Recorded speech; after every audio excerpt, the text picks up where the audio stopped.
Hello guys, kakatapos ko lang pala mangawat ng fruit. At pabalik na ako sa aking farm kaso. At habang ako ay naglalakad may napansin akong malaking fruit kaya't dali-dali akong pumasok sa loob. Nagbabantay pala ang may-ari ng farm pero kahit ganun ay pumasok pa rin ako sa loob. At syala ito nga ang fruit na nakita ko kanina, totoo nga na malaki. At walang alinlangan ko na itong kinawat kahit nagbabantay lang ang may-ari sa labas ng kanyang farm.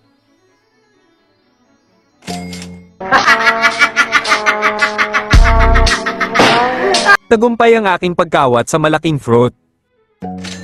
Kaya naman ay lakas loob taas tingin ulo akong lumabas ng kanyang farm. Habang bitbit ko ang fruit na aking kinawat at habang naglalakad ay hinahanap ko ang may-ari ng kinawat ko na fruit upang ipaalala sa kanya na palaging panatilihing nakalock ang inyong fruit upang hindi makawatin ng katulad kong kawatan. At nang nakita niya ang aking hawak na fruit ay dali-dali siyang bumalik sa kanyang farm upang tignan ang kanyang malaking fruit na matagal nang inaalagaan at sa hindi inaasagang pagkakataon ay kinawat lang ng katulad kong cute na kawatan. At pumasok ako sa kanyang farm upang i-check kung ayos lang ba siya kaso sa hindi inaasahang pagkakataon ay nag-chat siya na ang cute ko daw sobra nakaka-inlove daw ang isang katulad ko. Kaya naman ay lumabas ulit ako sa kanyang farm dala ang aking kinawat na fruit mula sa kanyang garden. At kitang-kita NYU naman mula sa kanyang sinabi na ang cute ko daw sobra, baka sa mukha niya ang pagkadesmaya na nawala ang kanyang matagal nang iniingatang fruit. Dahil sa nangyari na yun natulala na lamang siya na para bang the man who can't be moved habang iniisip ang masaklap na kanyang naranasan ngayon. Dahil sa kabaitan niya ay hindi naman ako nagdalawang isip kasi wala naman akong isip kaya nagpasalamat na lang ako sa kanya.